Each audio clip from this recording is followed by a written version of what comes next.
이슈가 뭐니? 이 시간은 잘 듣는 것만으로도 돈이 되는 귀한 정보를 드립니다. 세금 줄이는 법, 부동산, 주식 동향까지 각 분야의 일타 강사들이 전해드리죠. 오늘은 진짜 복덕방을 하시는 건 아니지만 이름만큼 구수하고 진한 정보를 주실 광순의 복덕방 이광수 대표를 모셨습니다. 어서 오세요. 안녕하세요. 안녕하세요. 네, 반갑습니다. 자, 오늘 주제가 하반기에 진짜 집 사도 되나? 되나입니다. 집값이 오르면서 이제 회복이 되면서 신고가도 나오곤 했지만은 많은 전문가들이 진짜 뭐 하반기가 내 집 마련 적기 타이밍이라고들 하시더라고요. 도대체 뭔 소린지 전문가 모시고 이야기를 나눠보겠습니다. 궁금하신 점은 샵 0945 우물정 0945 단문 50원 장문 100원 유료 문자 열려 있고요. YTN 랩 유튜브 댓글창 활용하시면 되겠습니다. 네, 그 이 대표님 나오셨는데 이제 그 이름처럼 푸근하신 인상 아주 저희도 지금 기대가 됩니다. 그런데 미래에셋증권에 계시다가 나오셨다는데 그 지금 그 법인 이름이 진짜 복덕방인가요? 예, 그렇습니다. 광순의 복덕방이고요. 네. 이름만 들으시면 많은 분들이 중개수수료 싸게 해주냐 이렇게 큰 말씀하시는데 지도 걸려 있고 종이 커피잔 커피도 주고 하는 그런.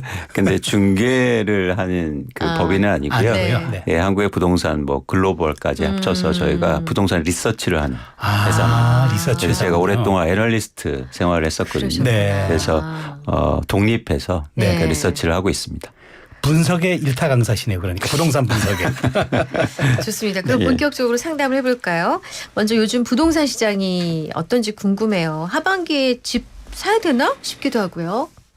최근에 좀 분위기가 바뀌고 있죠. 네. 뭐 지속 하락하다가 최근 한 10주, 12주 정도 집값이 상승하는 그런 상황이고요. 네. 특히 거래량이 증가하고 있습니다. 네. 그래서 서울 아파트를 중심으로 해서 거래량을 보면 네. 한 달에 2,000건이 안 됐다가 예. 2,000건 넘어서 서울이 2,000건이 안 됐습니까? 그렇습니다. 와. 네, 1,000건이 안 된 적도 있어요. 어머 그렇군요. 세상에. 그래서 2,000건이 넘어섰고 최근 3월, 4월에는 4,000건을 돌파하고 있습니다. 네. 그래서 네. 좀 의미 있는 변화가 이어지고 있죠.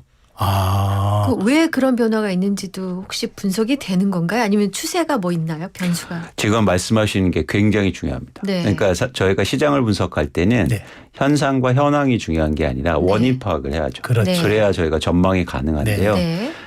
지금 가격이 상승하고 있고 그리고 네. 거래량이 증가하고 있다는 건 수요가 많아지고 있다는 거예요. 수요가 많아서. 그래서 모든 재화나 자산 시장에 수요가 증가하면 가격이 상승하면서 거래량도 늘겠죠. 늘어나는 모습을 네. 보입니다. 그러면 수요가 늘어나고 있는데 어떤 수요냐는 거죠. 네. 네. 어떤 어떤 수요냐면 수요입니까? 네. 실수요입니다. 실거주하려고. 그렇습니다. 살고 싶어서. 그렇습니다. 그래서 대출도 증가하고 있고 네. 그러니까 이렇게 쉽게 말해서 갈아타기 수요도 있고 새로 내 집 마련을 하는 수요가 지금 증가하고 있죠. 그런데 이 수요의 특징이 있어요. 예. 뭐냐면 가격이 떨어질 때 그리고 가격이 이렇게 조금 오를 때는 사실 수요가 증가할 수 있지만 가격이 다시 오르면 이 수요는 줄어듭니다. 네. 그러니까 그 가격을 감당해낼 수 없으니까. 그렇겠죠. 네. 그렇기 때문에 실수요는 지속적으로 증가할 수 없어요. 그러니까 낮은 가격 때문에 형성은 되지만 높은 가격이 되고 나면 다시 줄어든다. 줄어드는 그런 그렇습니다. 현상이 그렇습니다. 그래서 제가 예측하는데 하반기로 갈수록 이 상태가 지속되면 거래량이 또 줄겠죠. 그렇겠죠. 수요가 감소하니까. 그래서 이 실수요가 움직이는 시장은 단기에 끝날 가능성이 높다고 저희가 전망합니다. 그럼 지금은 부동산 살 시기입니까? 팔 시기입니까? 그러니까 지속적으로 가격이 상승 안 되면 수요가 다시 줄고 거래량이 줄어든 다음에 지금 어떤 상황이냐면 공급은 늘고 있어요. 공급. 그렇죠. 올라가니까 내놓겠죠. 그렇습니다. 네. 말씀하신 게 네. 핵심인데 네. 그 공급이 이제 증가하면서 그러면 가격 하락폭이 커질 수 있다는 거죠. 그러니까 아. 공급은 증가하고 수요가 감소하면. 네. 그래서 하반기가 집살 타이밍이라고 다들 그러시나요? 그러니까 하반기로 저희가 특정하진 않지만 그런 조건, 그러니까 저희가 어떤 기간을 얘기하는 것보다 그런 조건이 왔을 때 내 집 마련하셨으면 좋겠다. 아. 그래서 그 조건은 어떤 조건이냐면 집값이 떨어지거나 안 오르는데요. 거래량이 추세적으로 증가하는 구간이 나와요. 반드시. 아. 네. 그 기간에 내 집 마련 하셨으면 좋겠다. 근데 이 내 집 마련에 그 말씀드리고 싶은 건 뭐냐면 내가 내 집 마련을 왜 하지에 대한 근본적으로 질문을 좀 하셨으면 좋겠어요. 꼭 해야 되느냐? 그러니까 내가 내 집 마련을 지금 왜 해야 하는지에 대한 자신의 근본적 이유를 스스로 물어봐야 된다는 그렇죠. 거죠. 왜냐하면 왜 이 말씀을 왜 드리냐면 2021년도에 우리나라 집값이 엄청나게 상승했는데요. 네. 그때 무주택자분들이 대출을 일으켜서 집을 굉장히 많이 삽니다. 네. 2021년도에. 네. 그러니까 네. 우리나라 집값이 고점일 때요. 근데 그때 집을 누가 파느냐면요. 다주택자들이 팔아요. 그러니까 내 집 마련을 왜 하냐는 거죠. 그냥 내가 내 집 사고 그냥 여기서 오래 살려고. 네. 그래서 난 가격의 변동에 상관없어. 없어요. 네. 그러면 그렇게 높은 가격에 사도 상관없다는 거죠. 근데 만약에 내가 대부분의 자산이 들어가기 때문에 내 집 마련도 난 잘하고 싶고 내 집 마련하면서 돈도 벌고 싶고 그러면 사실은 이런 변화를 잘 보셨으면 좋겠다. 그래서 근본적으로 나는 여러분이 내 집 마련을 왜 하지 지금? 그런 질문을 꼭 하셨으면 좋겠다는 거예요. 목표를 명확히 하라는 그렇습니다. 거죠. 그러니까 재테크면 재테크. 내가 실거주면 실거주. 그렇죠. 네. 근데 저는 여러분들이 재테크를 하셨으면 좋겠다. 그런 마음으로 내 집 마련하셨으면 좋겠다. 세상을 그러니까 시장을 움직이는 건 주택을 투자로 사고 투자로 팔고 하는 사람들이거든요. 그럼 그 사람들처럼 행동할 수 있다는 거죠. 내 집 마련할 때도. 네. 그래야 비싸게 안 사잖아요. 쉽게 말하면. 자, 근데 그렇게까지 생각하면서 과연 우리가 주택을 구입하는 분들이 많을지. 그러니까 없으니까 이런 현상이 나타나요. 가격이 떨어질 땐 안 사고 오를 때만 급한 마음에 급한 삽니다. 사고. 대출을 일으켜서. 오를까봐. 근데 왜 그러시냐는 거죠. 전. 그게 안타깝다는 거예요. 네. 네. 자, 그럼 구체적으로 어떤 아파트를 사야 할지도 미리 정할 필요가 있는지 좀 여쭙겠습니다. 평소에는 내 집 마련 리스트를 강조해 오셨던데요. 객관적 지표, 주관적 지표 이런 게 중요하다고요? 그러니까 저는 세상이나 부동산 시장을 투자로 봅니다. 네. 그래서 전 사용으로 보지 않아요. 사용으로 보지 않고 투자로 보는. 그래서 저는 뭐 비싼 차 이런 거 안 삽니다. 그건 사용으로 세상을 보는 거죠. 그래서 절약하고 돈을 아끼고 투자하고 그런 관점에서 내 집 마련도 투자의 관점을 보면 이렇게 좀 구체적인 계획이 꼭 필요하다. 그럼 이 대표님은 이사를 몇 번이나 다니셨어요? 그러니까 대략 몇 년에 한 번씩 옮기셨어요? 아니 제가 뭐 이사를 다니고 사실 이게 중요한 건 아니고요. 아니, 왜냐면 제가 왜 여쭤보냐면 네네. 저는 네. 한 번 머물면 몇십 년을 그냥 있는 평생에 이사를 몇 번 안 해봤어요. 저하고 똑같아요. 그러니까 앵커님 그래서 제가 말씀드리고 싶은 건 그동안은 그러셨어도 돼요. 예. 근데 앞으로는 네. 앞으로 이 부동산 시장 변화하고 자산 네. 시장이 변할 때는 네. 많은 예를 들어서 무주택자분들이나 젊은 분들은 네. 그러시면 안 된다는 겁니다. 세상이 그러니까 바뀌었기 정신을 때문에. 차려야 되는데. 저도 지금 진짜. 한 동네 20년 살고 있습니다. 그러니까, 저도 그래요. 그러니까 제가 이사를 많이 다니다 이 말씀을 드리는 게 아니고 내 집 마련 할 때도 투자 관점으로 투자 보시라. 관점으로 관점으로 봐라. 그래서 제발 막 영끌하시고 이런 말들이 많았잖아요. 네. 네네. 근데 그분들이 집을 사는데 다주택자들은 거기다 대고 집을 팝니다. 네. 제가 화가 납니까? 안 납니까? 답답하시겠어요. 그래서 여러분들이 내 집만 할 때도 그럼 투자자처럼 해봐라. 투자자들이 하는 건 뭐냐면 두 가지예요. 첫 번째는 내 집만을 리스트를 마련해놔요. 리스트. 나 어떤 부동산을 사야지. 그래서 10개 정도 여러분들이 사고 싶으신 아파트에 리스트를 마련하세요. 돈이 좀 있어야 된다. 아니, 어쨌든 리스트만. 그러니까 아니, 내 수준에 맞는 리스트예요. 내 수준에 맞는 리스트. 그러니까 이게 예. 부동산은 왜 중요하냐면 예. 살고 싶게 아니고 내가 살 수 있는 아파트. 그러니까 여기서는 거주한다에 산다는 거에 구입한다에 아이. 산다는 거. 전부 다요. 둘 다. 내가 살고 싶고 살 수 있고. 네, 예. 네, 그걸 같이 해서 내 집만을 리스트를 마련하잖아요. 자, 10개 정도를 마련하기를 추천드립니다. 10개 10개 정도. 정도. 근데 네. 10개는 다양해야죠. 네네. 예를 그렇죠. 들어서 뭐 송파구에 있는 거 10개예요. 예. 의미가 그렇게 없어요. 하죠. 예. 그렇죠? 그래서 예를 들어서 뭐 구별로 하나씩 정해본다거나 이렇게요. 그렇게 할 수 있는 분들이 얼마나 되세요? 아니 돈을 벌려면 그렇게 해야죠. 그러니까 거구나. 권유하시는 게 지금 예. 지금 돈 벌려는 얘기를 하는 거잖아요. 죄송해요. 그렇죠. 제가 재테크입니다. 자세가 틀렸어요 지금. 이래가지고는 안 될 것 같아요. 자, 우리 세훈 씨께서 좀 주도해 주세요. 그러니까 제가 뭐라고 하는 게 아니고 여러분들이 생각을 바꾸셨으면 좋겠다. 네. 네. 알겠습니다. 그러니까 일종의 누가 그러더라고요. 준비는 장비와 동의어다. 그러니까 지금 말씀하신 게 그런 의미로 좀 해석이 됩니다. 그렇습니다. 그래서 10개의 리스트가 마련되면 그 10개의 또 리스트를 마련한 조건이 필요하잖아요. 네. 그 객관적 조건이 있어요. 어떤 오늘 두 가지만 말씀드립니다. 네. 하나는 뭐냐면 거래 회전율이 높아야 돼요. 자주 팔고 사고 해야 되는군요. 그렇습니다. 네. 그 단지가 예를 들어서 네. 500단지면 네. 1년이나 2년 동안 몇 채가 거래되는지 여러분들이 조사해 보세요. 예, 예. 그래서 거래가 빈번한 아파트들이 좋습니다. 그거는 개인이 충분히 조사할 수도 있는 거잖아요. 그럼요. 그러네. 제가 여러분들 할 수 있는 걸 말씀드려요. 네. 그렇죠, 그렇죠. 그러니까 어려운 거는 말 안 하거든요. 근데 뭐 네. 몇 년이 가도 한두 채가 나갈까 말까 하는 데는 하면 안 된다. 절대요. 절대 알겠습니다. 그거는 투자로서의 의미가 없어요. 네. 알겠습니다. 네. 두 번째는 두 번째는 뭐냐면 전세 월세 비율이 높은 아파트 단지. 전세 월세 비율이 높은. 네. 그건 많이 사람들이 구입하고 팔고 한다는 그런 뿐만 아니라 뜻이잖아요. 투자로 많이 보유하고 있다는 거예요. 투자로 많이 보유하고 투자에서 중요한 건 잘하는 사람 따라하는 겁니다. 그렇죠. 벤치마킹이 가장 중요하죠. 특히 네. 부동산에서는. 네. 네, 네. 그러면 전세 월세가 계약이 지금 많이 돼 있다는 건 누군가 투자로 그 아파트 단지를 많이 갖고 있었다는 거예요. 그러네요. 그래서 여러분들이 그 아파트 단지가 500채면 네. 500 중에서 2년간이어야 돼요. 네. 2년간 한 2년간. 번씩 계약하니까 네. 2년간 전월세 거래가 몇 건 되는지 조사합니다. 그러면 투자 비율이 계산돼요. 투자 비율. 비율. 그 네. 아파트에. 그래서 우선순위가 나오는 거죠. 10개 네, 아파트나 네. 20개 아파트의 우선순위가. 그렇죠. 나죠. 쭉 서열이 매겨지겠네요. 그렇습니다. 네. 그렇습니다. 이제 그런 아파트를 중점적으로 저희가 이걸 한 다음에 보러 가세요. 그럼 그걸 무작정 먼저 가지 하고 말고. 나서. 임장은요.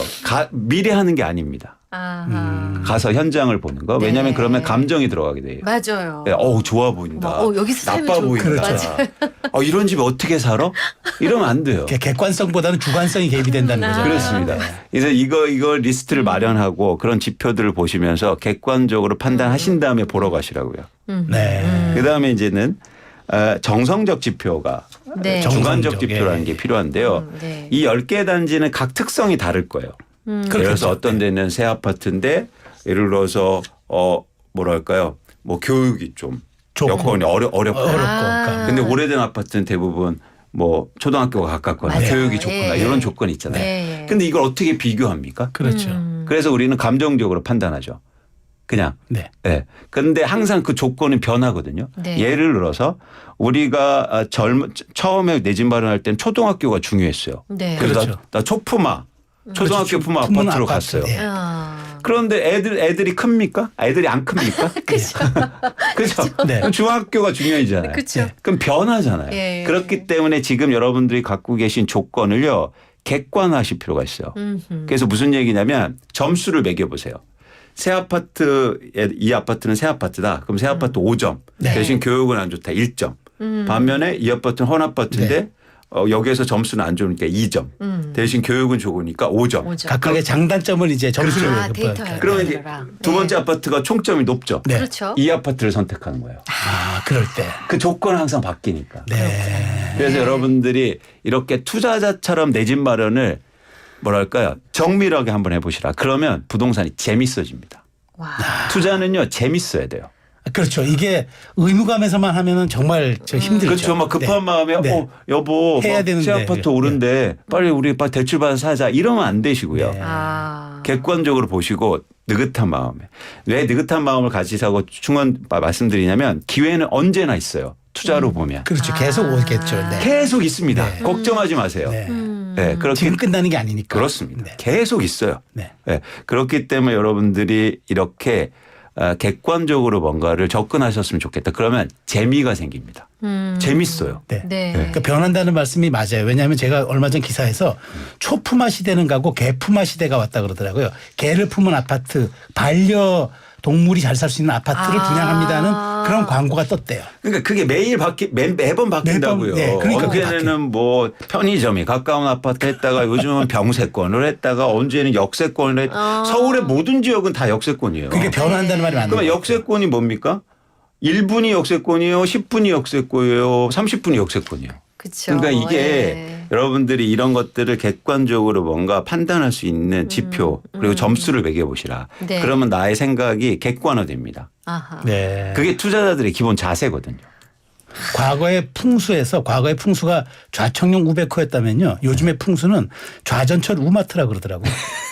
지금 말씀하신 그게 이제 아마 입지 조건을 얘기하는 근데 예를 기준 들어서 같습니다. 나중에 이커머스 엄청나게 되면 뭐 네. 마트에 그렇죠. 그때 있을 필요 없고 그것도 차만 변하네요. 바뀌고 그러니까 계속 바뀐다는 거죠. 네.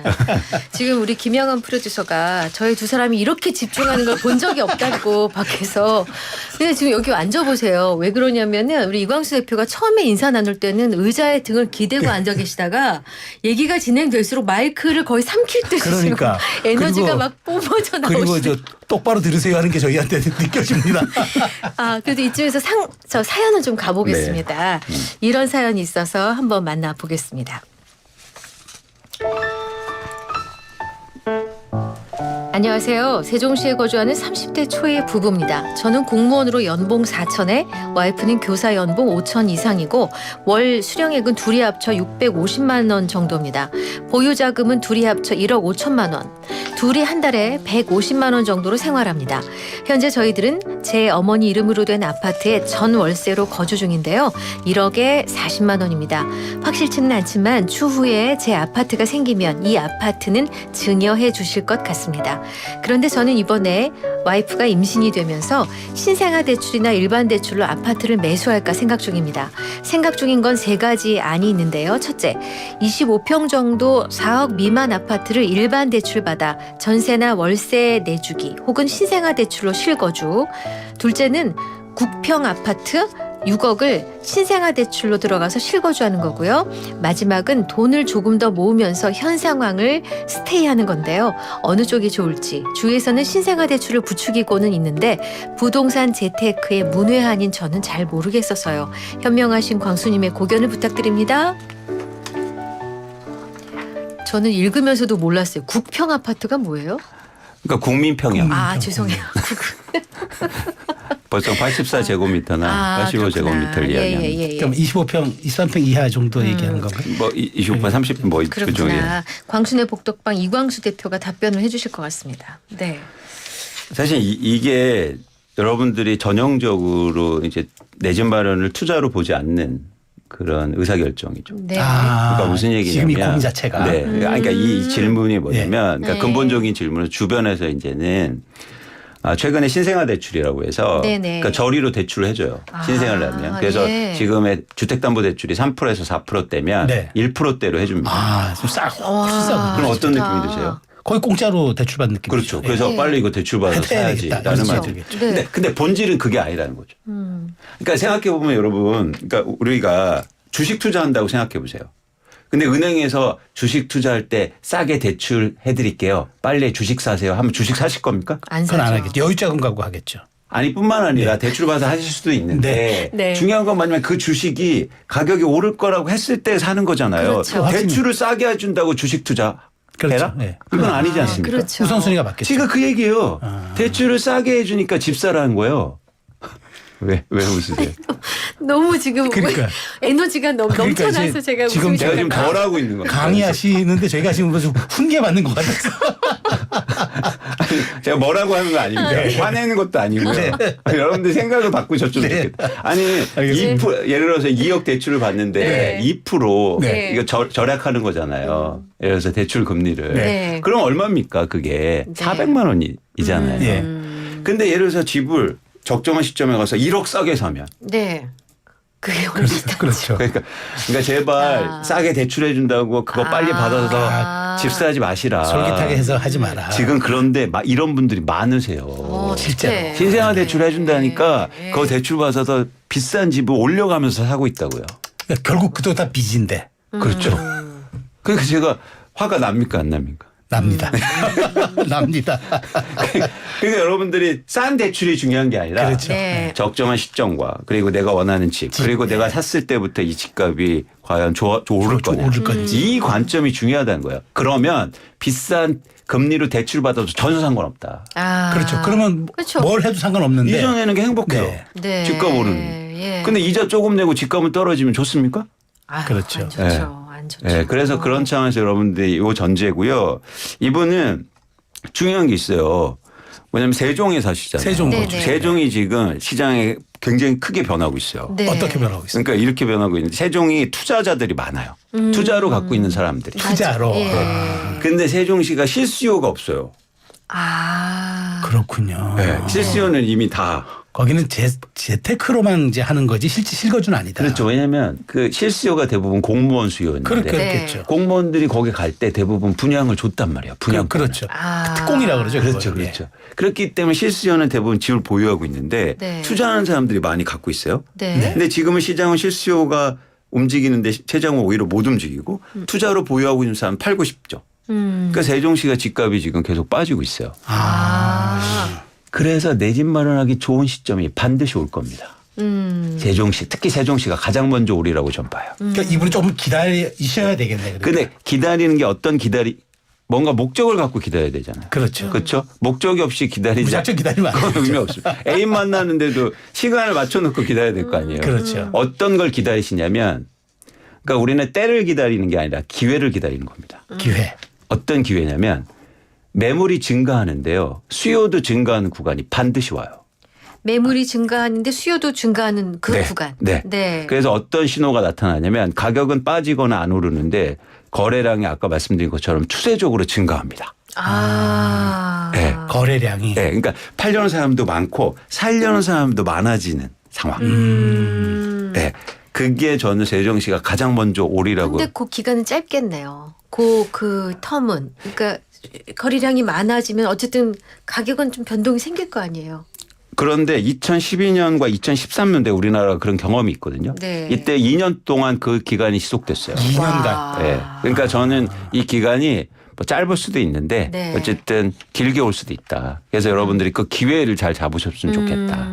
그럼 이 흐름과 추세를 꾸준히 좀 그 모니터링 해야 되겠네요. 그렇습니다. 갑자기 한 번도 생각 안 하다가 그러니까요. 신생아 대출 해준다니까 갑자기 대출 사야지. 생각이 나서. 금리 싸게 해주니까 이때 이거 해야 해야지. 되겠다. 아니 금리 싼 게 중요한 게 아니잖아요. 그렇죠. 예. 네. 아마 지금 들으시면서 뭔가 답답함, 궁금증, 깨달음 이런 거 다 있으실 텐데요. 샵 0945, 우물정 0945. 지금 시간이 짧기 때문에 질문 주실 거면 빨리 짧게 주세요. 저 전세 질문 하나 드릴게요. 네. 요즘 전세 사기 우리 아파트가 이제 어쨌든 전세 수요가 좀 몰리면서 연일 전세값이 오르고 있는데 전세값이 연일 상승하면서 차라리 집을 사자 하는 이런 심리도 지금 나타나고 있나요? 그런 심리를 부추기고 있죠. 부추긴다. 네, 언론이라든지 아니면 어용 전문가들이. 그 집값 그 증감률을 보면요. 69주가 하락한 다음에 지금 54주가 오르고 있어요. 이거 오르는 겁니까? 그러니까 뭐냐면 그리고 일부 이제 지금 전세 매물이 없어서 오른 지역이 분명히 있어요. 네네. 있긴 한데 그러면 어떤 얘기냐면 전세 가격이 올라서 그 전세를 살던 사람이 갑자기 집을 사기 시작한다. 이거잖아요. 네. 근데 지금 전세 가격이 오르는 건 전세 수요가 많아서인데 네. 전세 수요가 왜 많아지냐면 집을 안 사기 때문이요. 그렇잖아요. 네, 그렇죠. 네. 네, 맞습니다. 또 하나 뭐냐면 이제 갭 투자를 얘기하는 거죠. 전세 가격이 오르면 갭 투자가 증가할 거야. 투자자가. 네. 근데 네. 투자자는요. 갭을 보고 투자하는 게 아니라 집값이 오를 걸 보고 투자하는 거예요. 그래서 대부분 투자하기 좋은 아파트들은 전세 매매 비율이 낮습니다. 거꾸로 전세 매매 낮다. 그렇습니다. 투자하기 좋은 그건 데는요. 그렇죠. 가격만 그건 올랐고 처음 전세는 요만큼 오르니까 투자하기 좋은 아파트는 전세 매매 비율이 낮아요. 평균보다. 예를 들어서 지금 오피스텔 같은 경우에는요. 500만 원으로 살 수 있는 오피스텔이 많아요. 근데 그 투자자들이 그거 사겠습니까? 안 사죠. 안 사는 그런데 건데. 거기다 대고 500만 원밖에 안 드니까 빨리 이거 투자하세요. 그럼 다 사기꾼이에요. 네. 말이 안 되잖아요. 투자자는 그거 안 사요. 안 사는. 근데 전세 매매만 보면 90%입니다. 그래서 그거 투자자들 많이 살 거야. 이 말이 맞냐고요. 제가 지금 뭐라고 하는 건 아니고요. 네. 이 사실과 진실에 대해서 여러분들이 많이 아셨으면 좋겠다. 네, 네. 이게 다음에 모실 때는 좀 공부를 사전에 하고 와야겠다. 안 하셔도 됩니다. 다 말씀드리면 되죠. 아니 좀 지금 아까 네. 저기 오피스텔 500만 원이면 할 거냐 그래서 네. 저는 할 것 같다 가지고 잠깐. 하나요. 근데 그렇게 속이는 사람이 많다는 거예요. 1,000만 원으로 투자할 수 있는 거. 예, 그렇게. 이렇게 해서 광고하고 막 그렇게 얘기하고 전단지감하고 그렇죠. 네. 그러면서 막 이런데 절대 속으시면 안 된다. 그거는 투자자들이 안 사기 때문에 그렇게 된 거예요. 맞네, 네. 맞네, 그러네. 근데 보통 정보가 막 나오고 정보가 모든 사람이 공유되면 그건 하면 안 된다고 들었거든요. 그렇죠. 네. 그렇죠. 여러분들이 그래서 여러분들이 아시는 그 정보들은요 다 알고 있는 거예요. 남도 다 알고 있는 얘기. 남도 그래서 뭐 새로운 것 저는 말씀하시면 안 된다. 네. 뒤따라가면 안 된다. 네. 마지막 질문 하나 드릴게요. 네. 올해 그러면 부동산 시장에서 우리가 가장 눈여겨보아야 할 변화 뭐 이런 아니면 저 흐름 이런 건 뭘로 좀 말씀해 주시겠어요? 사실 정책과 금리죠. 결국 정부의 정책과 네. 금리. 단기적으로 정책은 큰 변동성을 일으킬 수 있으니까 네. 정책이 특히 한국에서는 영향을 미치고요. 네. 그다음에 이제는 금리가 어느 정도로 변화가 되느냐가 또 중요해 보입니다. 지금 정부 정책은 어떻습니까? 지금 부동산에 대한 좀 말하자면 그 말하자면 실질적 수요를 부추기는 정책들이 좀 나오고 있다고 보시나요? 그러니까 예를 들어서 이렇게 뭐 신생아 대출이라든가 이런 걸 보면 어쨌든 수요를 일으키려고 하는 정책들이 일어나고 있는데요. 근데 이게 일시적이란 거예요. 왜냐하면 근본적으로 시장의 변화가 있으려면 투자자들이 사야 됩니다. 투자자들이 사야 네, 된다. 그래야 이렇게 가격을 올리면서 계속 살 수 있거든요. 그러니까 정부 정책과 금리는 보긴 하되 실제로 투자자들의 동향이 중요하다. 그렇죠. 그렇죠. 그래서 예를 들어서 정책이 아무리 풀어줘도 네. 대출을 해준다고 그래도 투자자들은 사실은 대출 없이 사잖아요. 그렇죠. 네. 투자자들은 그렇죠. 돈이 있으니까. 네. 아니 그리고 전세를 끼고 사기 때문에 대출이 안 돼요. 투자자들은 대출을 일으키지 않아요. 못합니다. 투자자들이 돼본 적이 없어서. 그러니까 제가 투자라는 말씀을 드리는 게 아니에요. 네. 내 집 마련하더라도 투자자처럼 행동하시라. 투자자처럼 이해하셨어요? 생각하고 행동하라. 이제 이해됐어요. 그래서 내 집 마련을 그래야 잘할 수 있다. 쉽게 말해서 속지 않고 네. 투자자처럼 행동하시라. 네. 생각하시고 네. 그러려면 제가 말씀드린 것처럼 이렇게 다른 앵글로 보는 관점이 필요합니다. 그래야 쉽게 말해서 돈을 벌 수 있다. 내 집 마련하면서도. 그렇구나. 버핏처럼 사고하고 생각하고 행동하라. 그런 책이 옛날에 있었어요. 아이고. 그런 뜻이네요. 좋습니다. 네. 근데 사실 이광수 대표님은 개인 상담을 해주시는 회사가 아니잖아요. 아닙니다. 그래서 오해하실까봐 방송 듣고 이 양반 누구야? 내가 찾아서 상담을 받아야지 이러실까봐 그건 안 하십니다. 리서치 네, 전문가이십니다. 안 합니다. 네, 그래서 참고를 그 알려드렸습니다. 라디오 열심히 들으시면 됩니다. 저희 그러네요. 라디오. 네. 다음에 나오실 날이 기대가 됩니다. 자, 이슈가 뭐니 수요일 코너 네 광순의 복덕방에 이광수 대표 모시고 약간의 훈계도 들으면서 깨달음도 얻으면서 유익한 시간이었습니다. 감사합니다. 좋은 말씀 잘 고맙습니다. 들었습니다. 네.